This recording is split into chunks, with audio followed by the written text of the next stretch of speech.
দেখো এবারে 40 কতটা জানো? 13 চলতে আছে, তাই তো?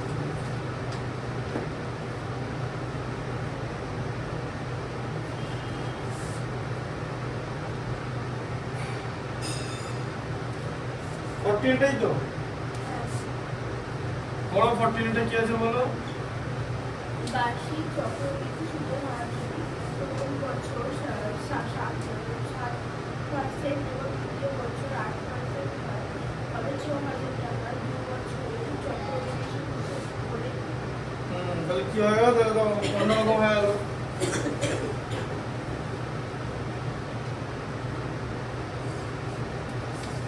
তাহলে প্রথম বছর মানে R1 কত হচ্ছে? R1 মানে জানো প্রথম বছরের সুদ, ঠিক আছে? R1 কত হচ্ছে? প্রথম বছরের সুদ হচ্ছে 7, আর দ্বিতীয় বছর 8, তাই তো? R1 7, R2 হচ্ছে 8, আর P কত? 6,000 তো, তাই তো? তাহলে কিছু করবে না,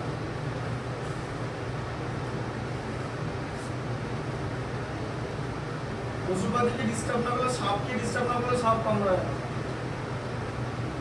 ডিস্টার্ব করার পর সাপে কামড়ালে সাপে কামড়ে দিচ্ছে, আর কিছু করার নেই তোমার। বার্ষিক চক্রবৃদ্ধি সুদ প্রথম বছর 7%, দ্বিতীয় বছর 8%, 6,000 টাকা 2 বছরের চক্রবৃদ্ধি সুদ। এই 2 বছর, তাহলে টি এর মান আমি কত ধরবো? টি এর মান 2। কি করে হবে? দুটো সুদ তো আলাদা। এখানে টি এর মান হচ্ছে 1 করে ধরতে হবে, 1 করে, ঠিক আছে? আচ্ছা, যদি দু রকমের সুদ হয় ফর্মুলা কি জানো?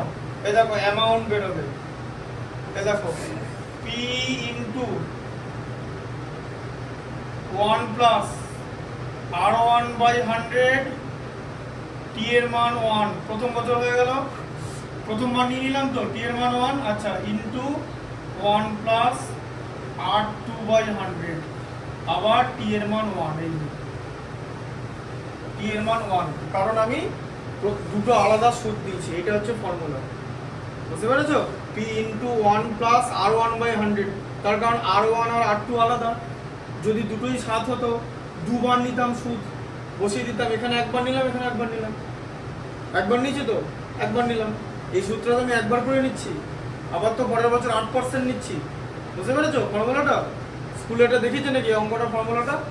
স্কুলে কি করেছে? ওই 6,000 দিয়ে টেনে বার করে আবার তো প্রথমে 7 দিয়ে করে আবার আসলটা যোগ করে 8 দিয়ে করেছে, তাই তো? অনেক দেরি হবে ওটা করতে, বুঝলে? এই ফর্মুলাটা এটা শিখলে এই জিনিসটা। আর যদি আবার যদি এরকম বলে যে তিনখানা সুদ বলে, তাহলে R1 R2 R3 সব টি এর ভ্যালু 1 হবে, তার কারণ আমার R1 আমি কতবার নেবো? একবারই তো নিচ্ছি। এই যে আমি যে 7% হারে যে সুদ নিচ্ছি, এটা কবার নেবো? একবারই নিচ্ছি তো, টি এর মান 1। আচ্ছা, আবার 8% সুদ কতবার নিচ্ছি? একবারই নিচ্ছি, তাহলে টি এর মান একই থাকবে, তাহলে টি এর মান এখানে 1, টি এর মান এখানে 1। আর ওখানে যদি এরকম হয় যে কোনো টাকার উপরে যে 5%, 6%, 7%, তাহলে R1 R2 R3 তো, তাহলে কি হবে? P into 1 plus R1 by 100 into 1 plus R2 by 100 into 1 plus R3 by 100, বুঝতে পারলে?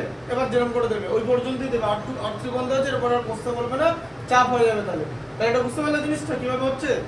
হ্যাঁ, যে R1 R2 আলাদা, তাই আমাকে আলাদা করে লিখে করতে হচ্ছে। আর আমি R1 একবার নিচ্ছি, তাই টি এর মান 1, R2 একবার নিচ্ছি, টি এর মান 1। যদি সেম হতো তাহলে টি এর মান 2 হতো, দুবার নিচ্ছে একই জিনিস। তাই এখানে টু দি পাওয়ার কিউব এগুলো হচ্ছিল, যতবার করে নেবো, এখানে তো একবার করে নিচ্ছি।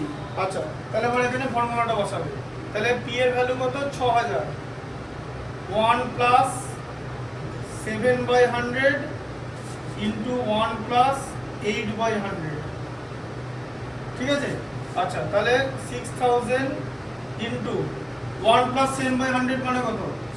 1 হোল 7 বাই 100, তো এই যে 1 হোল 7 বাই 100, তাই তো? ইন্টু 1 হোল 8 বাই 100, তো এটা ডিরেক্টলি অ্যাড হয়ে যায়, জানো তো? প্রকৃত ভগ্নাংশ থাকলে অ্যাড হবে কিন্তু, বুঝলে? এই যে a plus b by c, যদি b লেস দ্যান c হয়, মানে লব হরের থেকে ছোট, তাহলে a whole b by c, মানে a পূর্ণ b বাই c, এটাকে ইংলিশে a whole b by c বলে, ঠিক আছে? আচ্ছা, তাহলে 6,000 ইনটু, তাহলে কত হলো? 107 বাই 100 ইন্টু 108/100। আচ্ছা, দুটো শূন্য একটা শূন্য কেটে দিতে পারো, ঠিক আছে। নিচে 10টা আমি রেখে দেবো, কেন জানো তো? কারণ আমি দশমিক ভগ্নাংশ করবো বলে, বুঝলে? এই যে বাই 10, ঠিক আছে। আচ্ছা, 107কে কি করবো, 6 দিয়ে গুণ করবো, তাহলে কত হবে? 642, তাই তো? 6 7 42, তাকে 108 দিয়ে গুণ করবো, তাকে 10 দিয়ে ভাগ করবো, তাই তো? ক্যালকুলেটর থাকবে না তো? আচ্ছা, খুব ভালো হয়েছে। আচ্ছা, 108 মানে হচ্ছে 100 প্লাস 8, হ্যাঁ ভালো করে দেখে নিতে হবে, ক্যালকুলেটর তো নাই। এ দেখো, বাই 10। আচ্ছা, 100 দিয়ে এটাকে গুণ করবো তো কত হবে? দুটো শূন্য তো, প্লাস 8 দিয়ে, 8 দুগুণে 16, 6 হাতে থাকবে 1, 8 4 8 32, আর 1 33 3, ঠিক আছে। হাতে থাকবে 3, 6 8 48 আর 3 51, হ্যাঁ 8 দিয়ে 48 320, 8 দুগুণে 16 মানে 336, ঠিকই আছে। আচ্ছা, বাই 10, 642 হলো, হ্যাঁ। আচ্ছা দেখো, 36 এই রিপ্লেস করে দেবে 36। আচ্ছা, 651 আর 642 যোগ করলে কত? 693, তাকে 10 দিয়ে ভাগ করলে অ্যান্সার এসছে এই যে 6933.6। ওটাই আছে তো? 9000, 2 বছরের সুদের অঙ্ক হতে পারে নাকি? 6933 আছে। আর হ্যাঁ, কি বার করতে বলেছে? 2 বছরের চক্রবৃদ্ধি সুদ আছে, চক্রবৃদ্ধি 933 এটা আছে তো শুধু? হ্যাঁ, তো বাদ যাবে তো, এটা তো আসলটা, এই সমৃদ্ধি মূলটা। এবারে চক্রবৃদ্ধি সুদ কি হবে? এই যে ai মাইনাস p হয়ে যাবে তো, a মাইনাস p হয়ে যাবে তো। এই যে 6933.6 মাইনাস 6000 যেটা আসল ছিল, কত হলো? 933.6 টাকা, এটাই তো? এটা অ্যান্সার আছে তো? সেটাই তো বললাম। এই যে বুঝতে পেরেছো এটা কেমন ভাবে করলাম? আমি কিন্তু এখানে স্মার্ট মেথডটা শেখালাম, প্রসেস বুঝতে পেরেছো তো? এগুলো পারবে তো পাশাপাশি যোগ বিয়োগ করতে? এটা চোখে দেখবে যে 642 এর 51, 693, আর এখানে দুটো শূন্যকে 36 রিপ্লেস করে দেবে। এগুলো না পারলে মুশকিল আছে, মুশকিল আছে মানে তখন চাপ হয়ে যাবে খুব। 11 এ দেখবি 10 এর সঙ্গে 11 এর কোনো মিল নেই। এরকম এরকম অঙ্ক আছে, হ্যাঁ, তাই জন্য 10 এর বইটা খুব ইম্পর্টেন্ট। আর 11 এ গিয়ে না আমি সিবিএসই আইসিএসসি সব সেম করে দিয়েছে, জানো তো? হ্যাঁ, ওয়েস্ট বেঙ্গল বোর্ডের সিলেবাসটা আইসিএসসি ধাঁচে তৈরি হয়েছে। কেন? তার কারণ হচ্ছে জয়েন্ট এন্ট্রান্সে যাতে পশ্চিমবঙ্গের স্টুডেন্টরা মানে ওয়েস্ট বেঙ্গল বোর্ডের স্টুডেন্টরা যাতে ভালো নম্বর পেতে পারে। হ্যাঁ, আইসিএসসি 10 এর বই হচ্ছে এটা, যে আইসিএসসি আন্ডারস্ট্যান্ডিং। বইটা কিছুক্ষণ দেখলেই বুঝতে পারবে এটা আর ওটা যেটা করছো দুটোর মধ্যে মানে ডিফারেন্স আছে। হ্যাঁ, বইটা না মারাত্মক, বইটা খুললেই বুঝতে পারবে ওর মধ্যে কি আছে, বুঝতে পেরেছো? যখন এরা ম্যাট্রিক্স করে ফেলে ক্লাস 10 এ, তোমরা বলনি, তোমাদের 11 এ শিখতে হবে। আর যারা এদিক দিয়ে কি হয় জানো তো, 11 এর ব্যাচে ধরো আইসি ইংলিশ মিডিয়াম স্টুডেন্ট আছে, হ্যাঁ, বা ইংলিশ মিডিয়াম, এটা তো মিডিয়ামটা তো কি হয়ে যাবে জিনিসটা, তোমাদের তখন ওটা মনে করবে যে স্যার মনে করবে ম্যাট্রিক্সটা শেখা আছে। তারপরে ওই স্টুডেন্টরা আবার একটুখানি বেশি মানে পেছন পাকাও আছে, ওরা বললো যে আমাদেরও সব হয়ে গেছে, কিছু করার নেই, ঠিক আছে। তখন কিরকম করে থামাতে হবে, তখন একটা স্যারকে ঠিক করতে হবে। ঠিক আমি যদি স্যার হতাম, আমি কি করতাম যে ওদের এরকম বলতাম যে আচ্ছা আচ্ছা হয়ে গেছে, তা তোমরা করে নিও, তোমরা করনি, কিছু করার নাই, ঠিক আছে। ম্যাট্রিক্সটা তোমরা তো করনি, তোমরা 10 এ পড়েছো, কিছু করার নাই, তাহলে আমি 11টা থেকে চালু করছি। অধিকাংশ স্যার তাই করবে, তার কারণ স্যার একদম খাটনি কম হয়ে যাবে। কারণ স্যার দেখতে পেলো যে এখানে 11 স্টুডেন্টরা ওরা আইসিএসসি থেকে এসেছে, they come from ICSC and they have done matrix in class 10, what you have not done. So ও টিচার দেখবে যে তাহলে ওখান থেকেই করাই। আমি কি করাবো? আমি 10টাই করাবো, কিন্তু আর বলো যে তুমি ম্যাট্রিক্স হয়ে গেলো, ঠিক আছে, বোর্ডে পাশে একটা অঙ্ক লিখে দেবো যে অঙ্কটা করো। অঙ্কটা ম্যাট্রিক্স হয়ে গেছে যখন 10 এ, তাহলে একটা রিভিশন দিলাম, এই অঙ্কটা আমি করে দেখাও। আমি না সেই অঙ্কই দেবো, ওর করতে মিনিমাম 30 মিনিট লাগবে, ঠিক আছে, ইচ্ছা করে, যাতে এখান থেকে ওই ইঞ্জিনটা ওই পর্যন্ত যেতে পারে। তার 30 মিনিটের মধ্যে আমি এটা ওকে মোটামুটি বুঝিয়ে দেওয়ার চেষ্টা করবো। ও এক একটা করে 30 মিনিট, এখন বলবো যে ও যদি আগে করে দেয় অত সোজা না, ওকে সেরকম অঙ্কই দেওয়া হবে। হ্যাঁ, যাতে ওটা চেষ্টা করে, অঙ্কটা ঠিকই আছে কিন্তু ও প্রথমে পারবে না করতে, যাতে ওখানে 30 মিনিটের ওয়েস্ট হয়।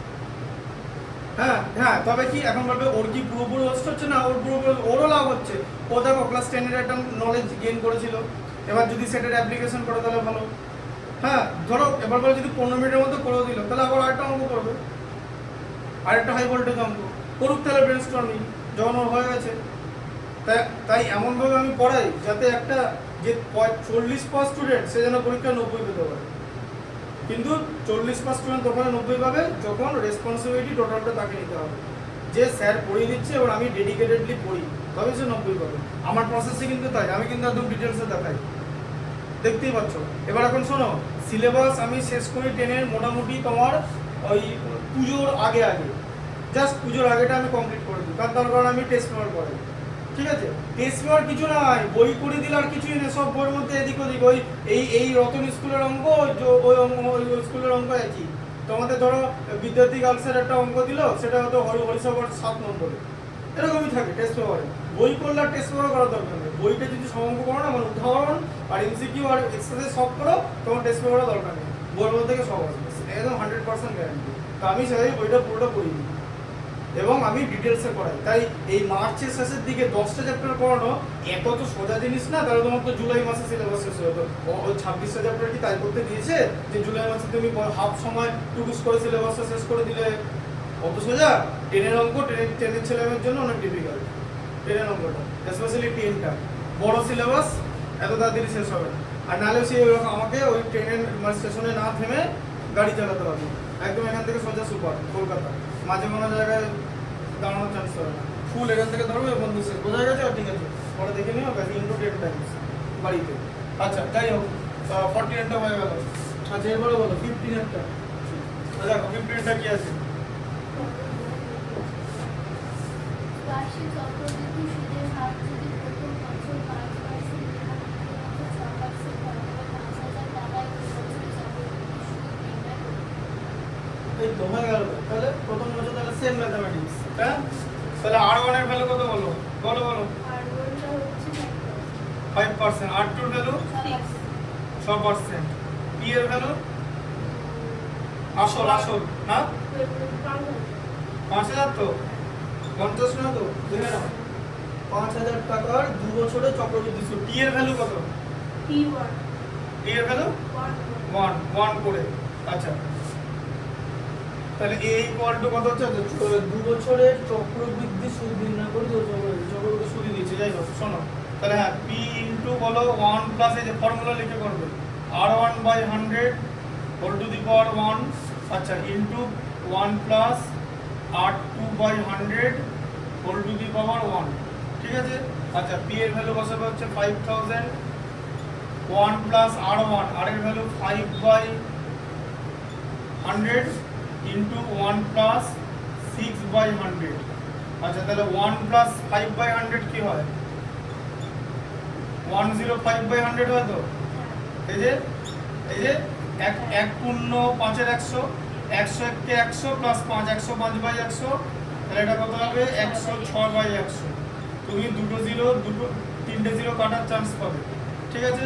আচ্ছা না সবই কেটে দিতে পারবে, কেন? তার কারণ 5 2 10 কেটে দিলে, ঠিক আছে? আবার 2 106 এর সঙ্গে 53 তে কেটে দিলে, তাই তো? তাহলে 105 কে 53 দিয়ে গুণ করতে হবে, তাই তো? তাহলে 100 প্লাস 5 ইনটু 53, তাই তো? 53 কে 100 দিয়ে গুণ করলে কত হবে? 5300। আচ্ছা 53 কে 5 দিয়ে গুণ করলে 5 53 265।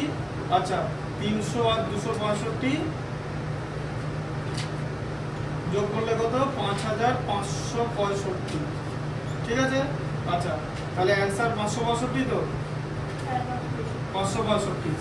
তাহলে এখানে CI মানে চক্রবৃদ্ধি সুদ, CI কত হবে? A মাইনাস P হয়ে যাবে তো?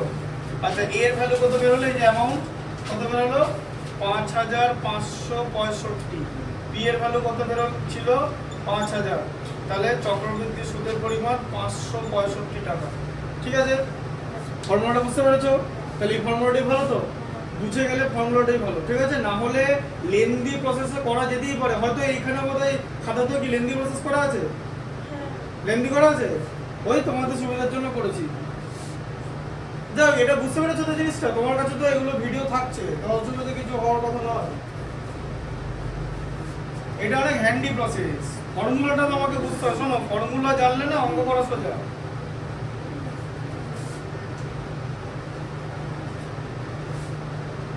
আচ্ছা, 15 হয়ে গেল, বলো ওপরে 18, তাই তো?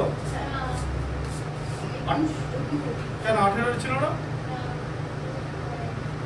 এই যে এখানে দাগ দিলাম যে 18, 19, 23, 24। তুমি তো 18, 19 বলতে।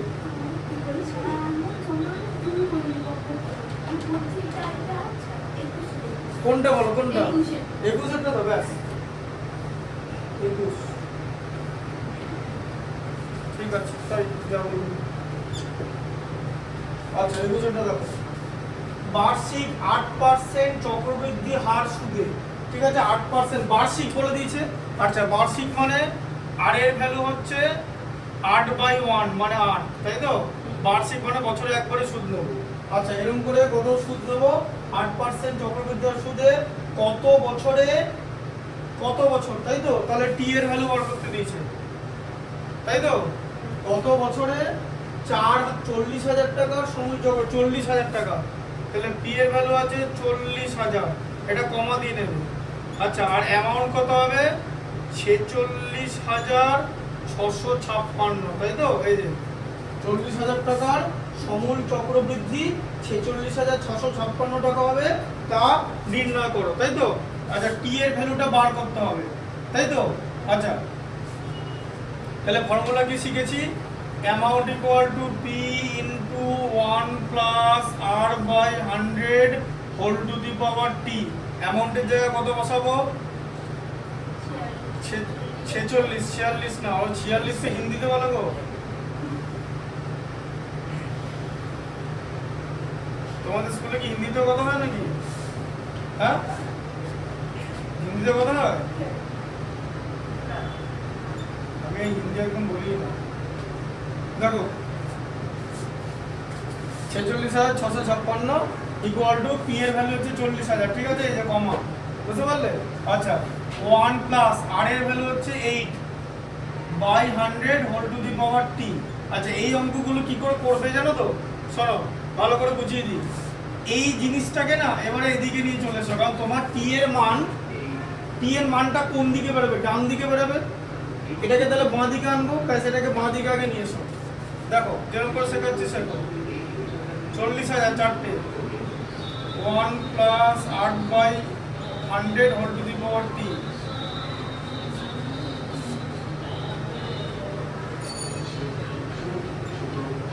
ঠিক আছে, এইটা হলো তো? আচ্ছা, এবারে কি করবো? 1 plus 8/100 whole to the power টি আছে তো? কি করবে দেখো, তোমার তো টি এর মান বার করবো, তাহলে টি বাদে বাকি যেগুলো আছে সেগুলো তো আস্তে আস্তে সরাতে হবে। তাহলে এটা গুণফল ছিল তো 40,000টা, এটা নিচে বাই হয়ে যাবে, বুঝলে? এইভাবে করাবো, এইভাবে করতে হবে, ঠিক আছে? 46,656, হ্যাঁ, 556 করে দিও না, 556 করে দিলে ব্যাস আবার ভুলে যাবে। 40,000। আচ্ছা, এটাকে আমরা ছোট করবো, 4 দিয়ে ভাগ করো, 4 দিয়ে, হ্যাঁ? আজ এখন বলে যে 4 দিয়ে ভাগ করার কি করে বুঝলাম নাম্বারটাকে 4 দিয়ে ভাগ করা যাবে? লাস্টের দুটো রাশি যদি 4 দিয়ে যায় তাহলে সব 4 দিয়ে যাবে। কোনো নাম্বারের, কোনো অঙ্কের যদি কোনো সংখ্যার লাস্টের দুটো অঙ্ক যদি 4 দিয়ে ভাগ যায় তাহলে সেই সংখ্যাটা 4 দিয়ে যাবে, ঠিক আছে? দেখো, 56, 4, 14, 56, তাহলে entire number will be divisible by 56, ঠিক আছে? তার কারণ এটা তো একটা 100 নিয়ে নিচ্ছে। 56টা মানে কি? দেখো, এখন বলবে যে কি করে, দেখো এটার প্রমাণ হচ্ছে এরকম তো, তার সঙ্গে 56 তো, তা যে কোনো 100 তো 4 দিয়ে যায়, 4, 25। তারপর এটা যদি এক্সট্রাটা যদি 4 দিয়ে চলে যায় তাহলে পুরোটাই চলে যাবে, তাই না? যে কোনো, এটা তো একটা 100, যে কোনো 100, এবং আবার এটাকে ভাঙলে কত হয়? 466 ইন্টু 100 হয় তো, তাহলে যে কোনো 100 তো 4 দিয়ে ভাগ যায়, তাহলে এটা তো 4 দিয়ে ভাগ যাবে, আবার এই পার্টটা তো 4 দিয়ে ভাগ চলে গেল, তাই জন্য আমরা লাস্টের দুটো নাম্বার নেব। সেই দুটো নাম্বার যদি 4 দিয়ে যায়, the entire number will be divisible by 4. This is the divisibility of 4 rules, ঠিক আছে? divisibility by 4, বুঝলে? এগুলো মনে ছিল? এটা মনে ছিল? হ্যাঁ, মাথা তো নাড়লে, কিন্তু জিনিসটা মনে ছিল কি? তোমরা কিরকম করে করেছো আমাদের, মানে এটা মুখস্থ করেছো, এটা মনে ছিল?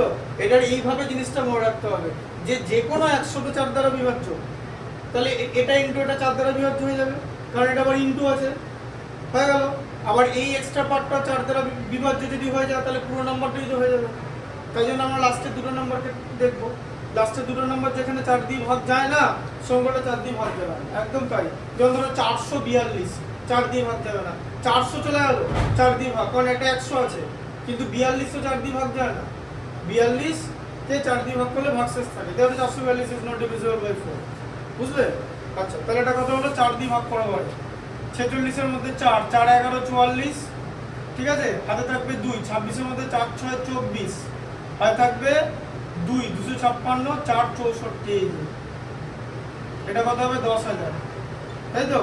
আবার 4 দিয়ে ভাগ যাবে, কারণ এই পেপারটা 4 দিয়ে যায় তো, 4 16 64, এরকম করে দেখতে হবে। আবার 4 দিয়ে ভাগ করো, 4 29 হচ্ছে 116, আর 4 16 64, একে 4 দিয়ে ভাগ করলে কত হবে? 2500, তাই তো? 100 কে 4 দিয়ে ভাগ করলে 25, দুটো শূন্য।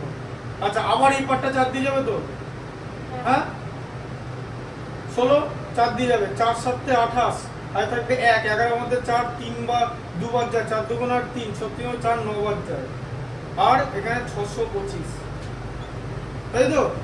একে আচ্ছা, এটাকে চিনতে পারছো জিনিসটা কি? আচ্ছা, তাহলে 1 plus 8/100 whole to the power t equal to কত? 729/625, তো 729 কে 27 স্কয়ার আর 625 কে 25 স্কয়ার লেখা যায় তো, এই যে এরকম লেখা যায় তো, হ্যাঁ?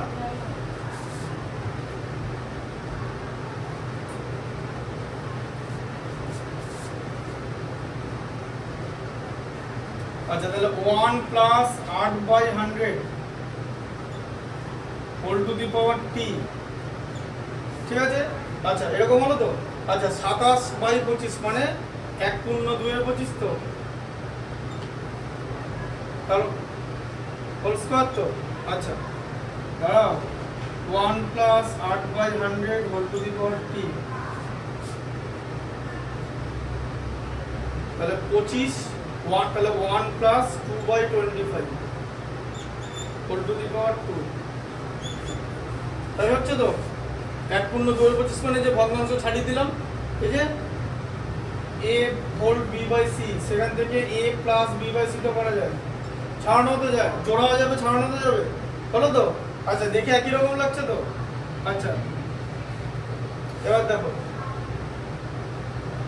বলবে কি করে এক রাখছে, যে 4 দিয়ে ভাগ করো 2, 4 দিয়ে ভাগ করো 25, করা যায় তো, হ্যাঁ তাই তো, হ্যাঁ বুঝতে পারছো?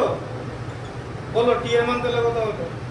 2, এই যে বেস বেস সেম হয়ে গেল, সেম বেস, টি এর মান 2, বুঝলে প্রসেসটা? ঠিক আছে। আচ্ছা,